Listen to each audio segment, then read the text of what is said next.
Dear children, previous class में हम लोगों ने ये जानने की कोशिश की थी कि ब्रिटिश ईस्ट इंडिया कंपनी की स्थापना किस के अंतर्गत हुई थी और कौन कौन से ऐसे कॉन्सेप्ट थे जिसके बारे में हम लोगों ने ये जानने की कोशिश की थी कि अंग्रेज जब आए थे भारत में तो सबसे पहले बादशाह जहांगीर के दरबार में एक उसका जो कि ब्रिटिश एम्पायर के जो कि क्या कहते हैं कि एम्बेसडर जो थे जिनका नाम सर थॉमस लो था।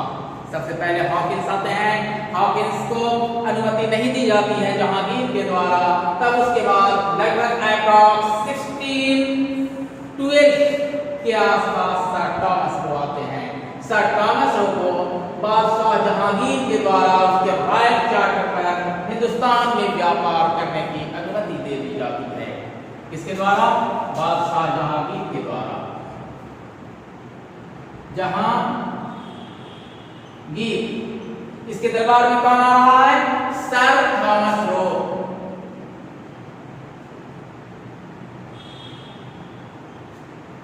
सर थॉमस लो लगभग आने का इसका टाइम जो है 1612 ईस्वी है।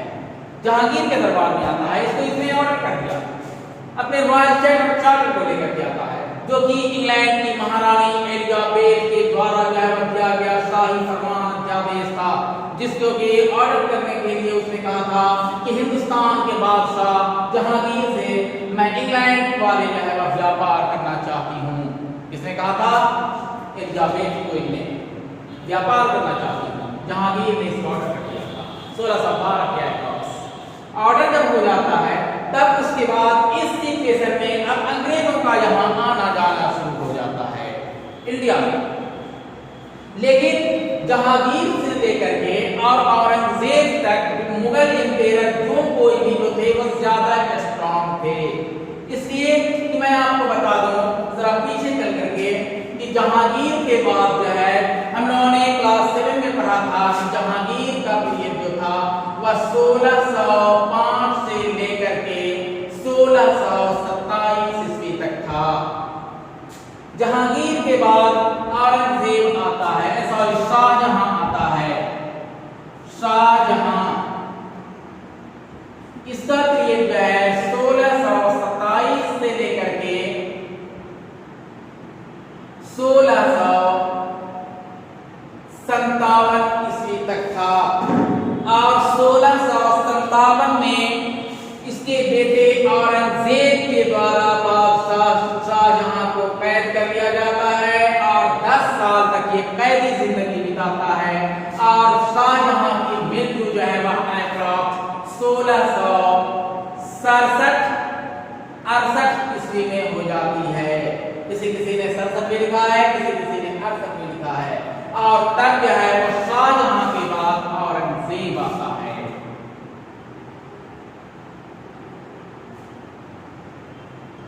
औरंगजेब का जो पीरियड है 10 साल तक इसने अपने पिता को कैद किया था। और 10 साल तक पिता को कैद करने के बाद औरंगजेब के जो है शाहजहां के जो है वह 4 बेटे थे। शाहजहां के कितने सन थे? 4। कौन से थे? सबसे पहले जो है वह नाम लेता हूं शाहजहां के सन्स का।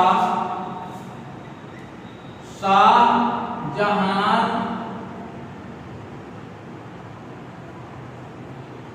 सन कौन है?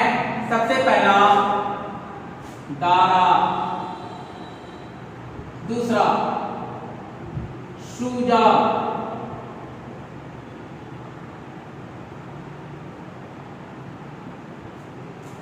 तीसरा मुराद,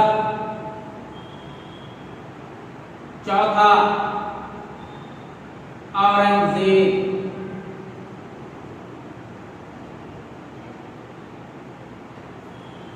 दारा, शुजा, मुराद, औरंगजेब ये शाहजहां के बेटे थे। 4 बेटे थे, जो कि औरंगजेब जो था उन चारों भाइयों में सबसे ज्यादा महत्वाकांक्षी था, उच्च महत्वाकांक्षी, यानी हाई एम्बिशन रखता था। इसने सबसे पहले जब अपने बाप शाहजहां को नहीं छोड़ा था और अपने भाई दारा, शुजा, मुराद एक एक करके तीनों भाइयों को तख्तो-ताज का वारिस बना था। क्लियर? इसका क्लियर जो है, अगर शाहजहां की अगर जो मैं औरंगजेब की अगर जो मैं बात करूं तो औरंगजेब ने अपने पिता शाहजहां को कैद खाने में डाला था 1657 ईस्वी को। जाहिर बात है कि जब बाप को अगर कैद खाने में अगर जो डालता है तो फिर इसके दोनों तीनों भाई जो है वह चुप नहीं बैठेंगे, किसी भी हाल में जो है वह चुप नहीं बैठेंगे, इसलिए कि अब ये तीनों के तीनों जो भाई हैं अब औरंगजेब से उनकी दुश्मनी जो है वह होनी स्वाभाविक थी, इसलिए कि बाप को कैद कर रखा है। इसके बाद उसने 1658 ईस्वी को एक लड़ाई लड़ता है जिस लड़ाई का नाम था battle of Samugarh. Battle of Samugarh.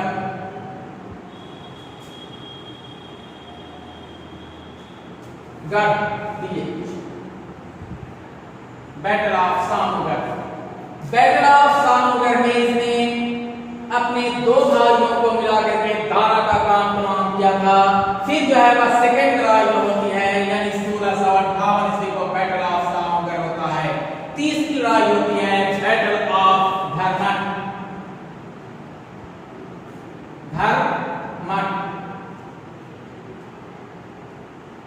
ये जो लड़ाई होती है 1658 ईस्वी को, इसने यहाँ पर डिवाइड एंड रूल पॉलिसी को अपनाया था। पता ये चला कि हिंदुस्तान में डिवाइड एंड रूल पॉलिसी को लागू करने वाला, अपने भाइयों में आपसी फूट पैदा करने वाला, अपने भाई को भाई से दुश्मन बनाने वाला, अपने माँ बाप की जो है वह गर्दन पर छुरी चलाने वाला और अपने बाप को कैद करने वाला जो है वह हिंदुस्तान का औरंगजेब था। इसलिए भाइयों को कैद किया, अपने बाप को कैद किया और अपने भाइयों को धोखा दे करके छल कपट के सहारे दो ऐसी लड़ाइयां लड़ने के बाद उसने जो है अपने क्या कहते हैं भाइयों को हरा करके और अपने खून से रंग करके और जो है औरंगजेब दिल्ली का बादशाह बनता है। कब? 1667 में Aurangzeb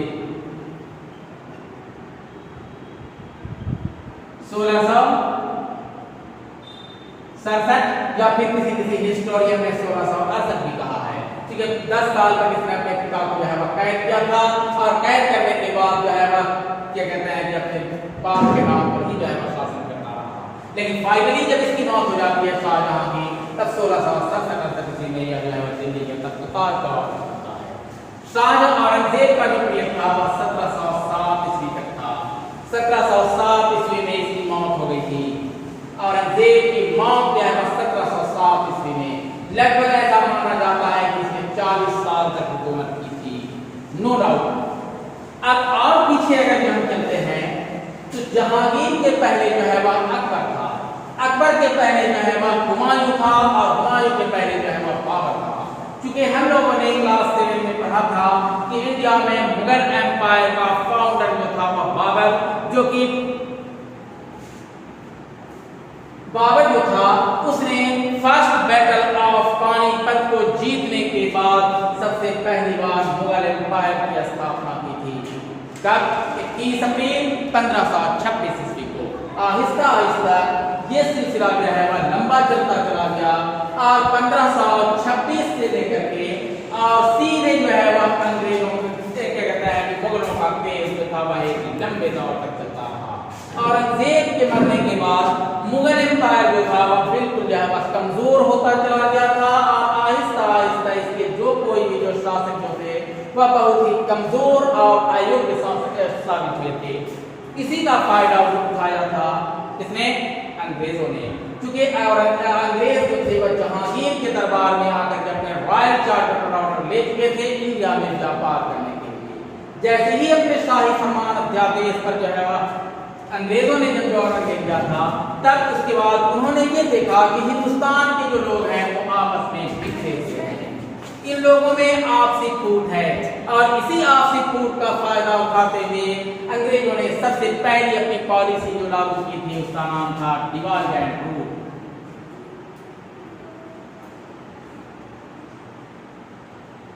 divide and rule, clear?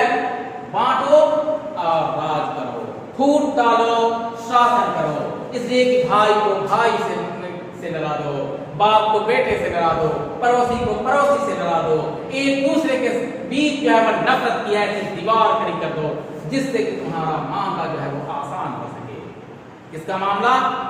अंग्रेजों का मामला आसान हो सके। और उसने अगर जो शायद इस हथकंडे पर जो नहीं अपनाया होता तो 190 साल तक हिंदुस्तान पर जो है वह उसका रूल ओवर जो है वह नहीं होने पाता। कौन सा तारीख था? 1757 ईस्वी, 23 जून 1757 ईस्वी को बैटल ऑफ प्लासी, और हमें आजादी मिल रही है कब? 15 अगस्त 1947 ईस्वी। और पीछे आगे चलते हैं, नो डाउट 1857 का जो विद्रोह था हिंदुस्तानियों ने इसमें बड़ी बहादुरी के साथ लड़ा था, लेकिन फिर भी जो है इस विद्रोह को पूरी निर्दयता के साथ चल दिया गया। अब हम बात करते हैं direct British east India company के बारे में। डिवाइड एंड रूल पॉलिसी को अंग्रेजों ने लागू कर दिया। सबसे पहले इंडिया में आने वाले प्रीवियस क्लास में मैंने आप लोगों को बताया था कौन थे? पुर्तगाली नाविक वास्को डी गामा, जो कि 1498 ईस्वी को कालीकट नामी बंदरगाह पर पहुंचता है और कालीकट के राजा जमोरीन ने उसको हिंदुस्तान में व्यापार करने की अनुमति देते हैं।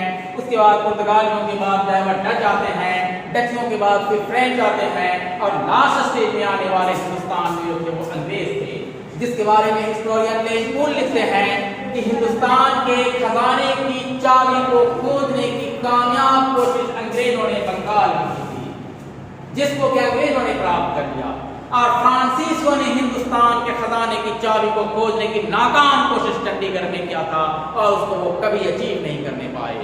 मिशन तो दोनों का एक ही था, हिंदुस्तान में व्यापार करना।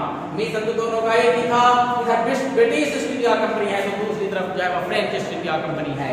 लेकिन इस दौर में ब्रिटिश ईस्ट इंडिया कंपनी जो थी वह फ्रेंच ईस्ट इंडिया कंपनी से ज्यादा दौर में आगे निकल चुकी थी। ईस्ट इंडिया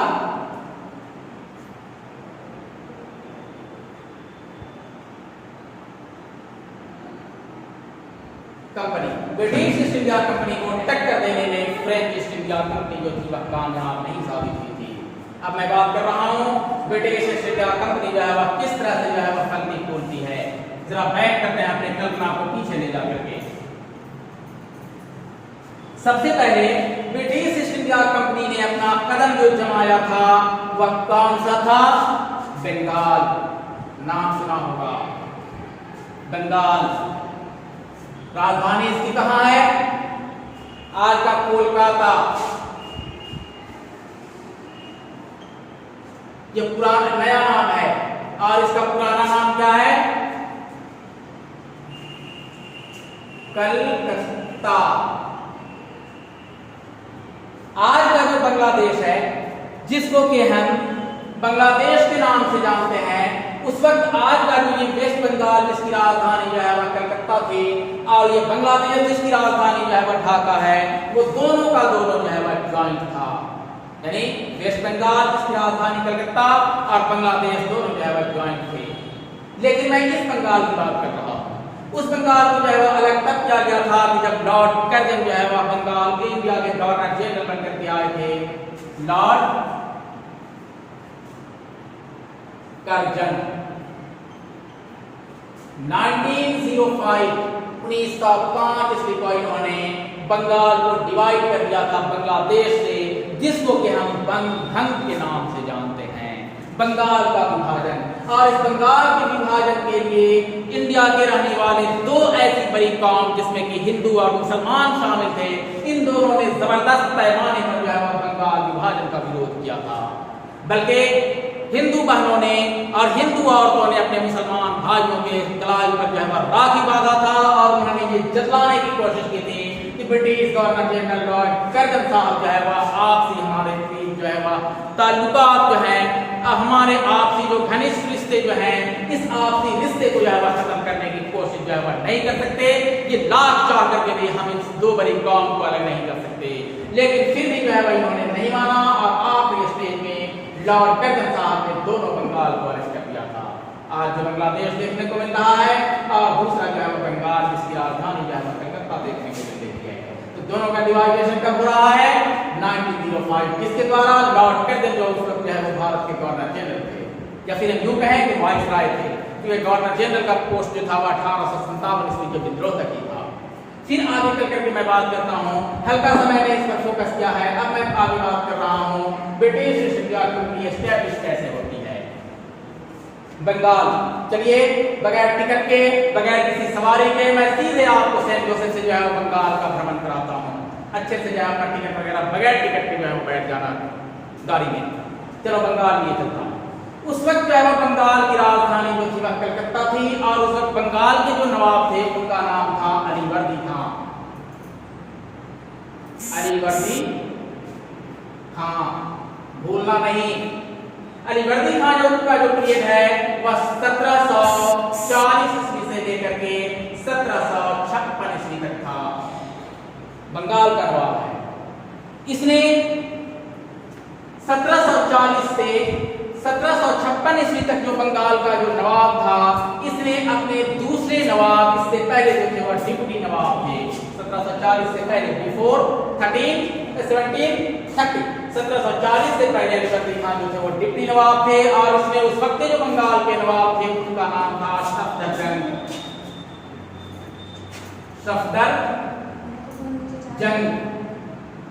सफदरजंग को मार करके 1740 ईस्वी में अलीवर्दी खां जो है वो बंगाल का ओरिजिनल नवाब बनता है, जो इससे पहले जो है वो यहाँ का डिप्टी नवाब था। 1740 ईस्वी में जब ये बंगाल का नवाब जब बनाया जाता है तो अलीवर्दी खां के पास जो है अपनी कोई संतान नहीं थी, कोई इसके बेटे नहीं थे, कोई इसके औलाद नहीं थे, बल्कि इसकी 3 बेटियां थी। कितनी बेटियां थी? 3 डॉटर्स अलीवर्दी खां की। 3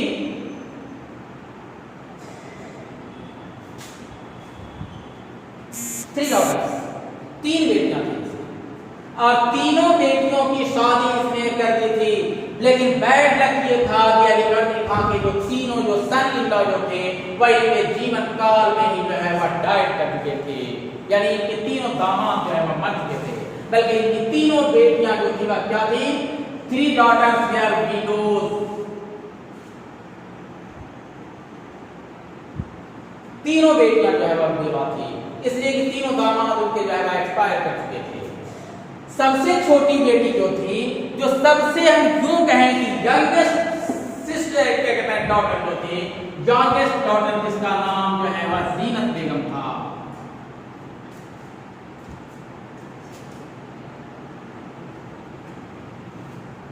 जीनत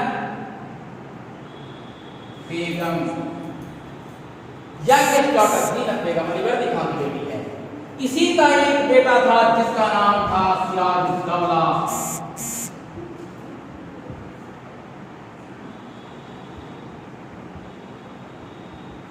सिराजुद्दौला जीनत बेगम का यह बेटा है। अलीवर्दी खां ने अपने जीवन काल में ही वसीयत कर दिया था, उसने बाज़ाब्ता ये डिक्लेयर कर दिया था कि मेरी तीनों बेटियों में से सबसे जो छोटी बेटी जिसका नाम जीनत बेगम है, जीनत बेगम का बेटा सिराजुद्दौला जो है मेरे तख्त-ए-ताज का वारिस होगा। यानी बंगाल का जो है वह नवाब जो है वह मेरा सबसे छोटा नाती सिराजुद्दौला जो है वह बंगाल का नवाब होगा। जाहिर सी बात है कि अलीवर्दी खां की बेटियों की तादाद कितनी है? 3, और सबसे छोटी बेटी जिसका नाम जीनत बेगम है, उसके बेटे सिराजुद्दौला को जो है अलीवर्दी खां वसीयत कर रहा है। अलीवर्दी खां वसीयत कर रहा है कि मेरी सबसे छोटी बेटी जीनत बेगम को बंगाल के तख्त-ए-ताज का वारिस बनाया जाए, बंगाल का नवाब बनाया जाए, और बंगाल की कुर्सी पर जो है बैठाया जाए। नतीजा क्या था? जब इसकी तीनों ऐसी मौसी जो थी, इसकी तीनों खालाएं जो थी, वो तीनों खालाएं अब इसकी जो है वह जानी दुश्मन हो चुकी थी। नो डाउट, इसलिए कि वो दोनों जो इससे बड़ी बहन जो थी जीनत बेगम की, उसने ये देखा था कि आगे जो है वह मेरा बेटा क्यों नहीं, इसलिए कि यहाँ पे ये बूढ़ा बंगाल का नवाब अलीवर्दी खां जो है वह देखी कर रहा है, और हमारे दोनों बहनों की बेटियों को जो है इग्नोर कर रहा है, इसलिए मैं जो है वह बाज आने वाली नहीं हूँ। नतीजा ये था कि अलीवर्दी खां जिस वक्त जो है वह जिंदा था, उसी टाइम जो है वह इसका दरबार षड्यंत्रकर्ताओं और साजिशकर्ताओं का अड्डा बन चुका था। अंग्रेज किस मौके की तलाश में है? अंग्रेज को जो है वह चाहते ही यही है, ब्रिटिश क्या चाहते हैं? ब्रिटिशर्स चाहते ये है कि डिवाइड एंड रूल।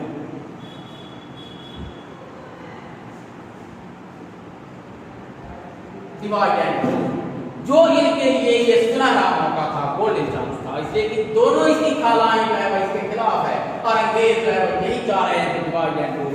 नतीजा ये था कि इसके जीवन काल में ही इसका दरबार अलीगढ़ खां का दरबार जो था वह साजिशकर्ताओं और षड्यंत्रकारियों का जो है वह अड्डा बन चुका था।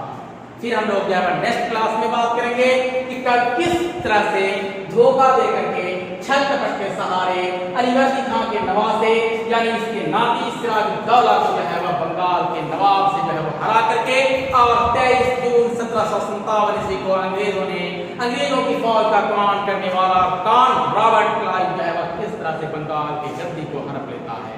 उसी के सेनापति जिसका नाम मीर जाफर था, उसने अपने स्वामी के प्रति विश्वासघात किया था, अपने मालिक सिराजुद्दौला के प्रति विश्वासघात किया था और आखिरी स्टेज में जो है अलीवर्दी खां के खानदान का समूल नाश हो जाता है। कब? 1757 ईस्वी को जो है इसका नाश कर दिया जाता है। फिर हम लोग जो है अगले क्लास में बात करेंगे। जब तक के लिए इतना ही, थैंक यू।